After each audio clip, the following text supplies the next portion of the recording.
फैज़ाबाद जिले की एक रात की बात है। वहाँ के घाट रेलवे स्टेशन में कई सारे ऑटो ड्राइवर खड़े थे। सभी सवारी आते ही एक एक करके उन्हें बैठाते और चले जाते थे।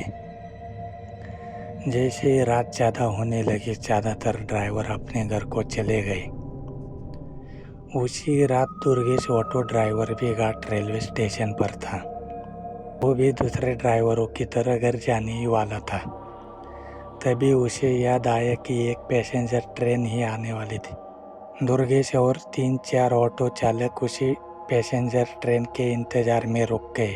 तभी ज़ोर ज़ोर से बारिश होने लग गई। रात तो ही थी, लेकिन बादलों की वजह से चांद की रोशनी भी नज़र नहीं आ रही थी। बादल गरजते हुए और बिजली चमकती हुई कुछ उजाला नज़र आता, वरना अमावस्या से भी ज़्यादा काली रात हो गई थी। कुछ ही देर बाद पैसेंजर ट्रेन आई। दुर्गेश को ट्रेन से एक खूबसूरत सी लड़की उतरती हुई देखी, जिससे कंधे पर एक बैग और हाथ में एक सूटकेस था। वो लड़की सीधे दुर्गेश के पास आ गई और कहने लगी कि मुझे रामपुर जाना है। दुर्गेश ने कहा, अभी बहुत रात हो गई है, इसलिए 700 रुपये किराया लगेगा। अगर आप सुबह जाएंगी तो मैं 200 रुपये में ही छोड़ दूंगा। लड़की ने जवाब दिया, मुझे अभी जाना है, आप ले चलिए, मैं पैसे दूंगी।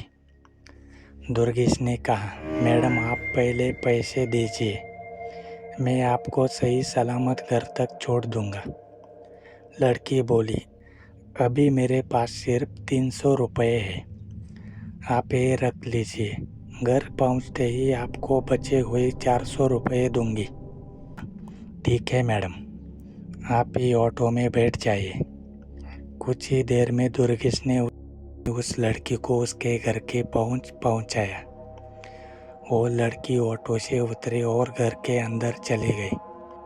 दुर्गेश अपने 400 रुपये के इंतज़ार में खड़ा रहा। आधा घंटा बीत गया, लेकिन लड़की लौटकर नहीं आई।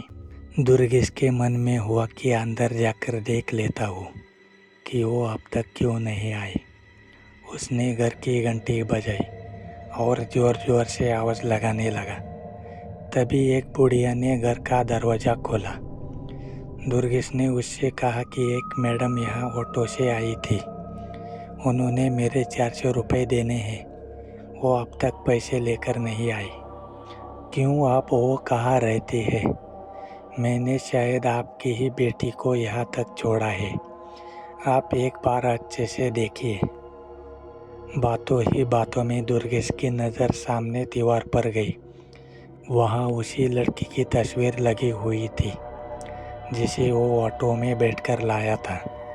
दुर्गेश ने बुढ़िया से पूछा, वो दीवार पर जिसकी तस्वीर है, वो आपकी बेटी है? बुढ़िया ने जवाब दिया, हाँ वो मेरी बेटी है। क्यों, क्या हुआ? तुम ऐसे क्यों पूछ रहे हो? हाँ, जवाब सुनते ही दुर्गेश बोल पड़ा, माताजी मैंने कहा था कि मैं आपकी बेटी को घर लाया हूँ, यही मेरे साथ ऑटो में बैठकर आई थी। आप अब जल्दी से मेरे पैसे दे दीजिए। देखिए सुबह भी हो गई है, मैं कब से यही खड़ा हूँ। बुढ़िया ने दुखी मन से कहा, बेटा ऐसा नहीं हो सकता। हाँ ये मेरी बेटी है, लेकिन 5 साल पहले ये ट्रेन के नीचे आकर मर चुकी है, इसे तुम कैसे घर ला सकते हो? ये सुनते ही दुर्गेश के होश उड़ गए। वो तेजी से वहाँ से भागा। जैसे ही वो ऑटो के पास पहुँचा तो देखा कि उसकी सीट में 400 रुपये रखे हुए थे। उसने वो पैसे भगवान के सामने रखे और मंत्र का जाप करते हुए आगे की ओर बढ़ गया। उसके मन में हुआ कि आज तो सवारी बैठाने और पैसेंजर ट्रेन के लालच में मेरी जान जाते जाते बची।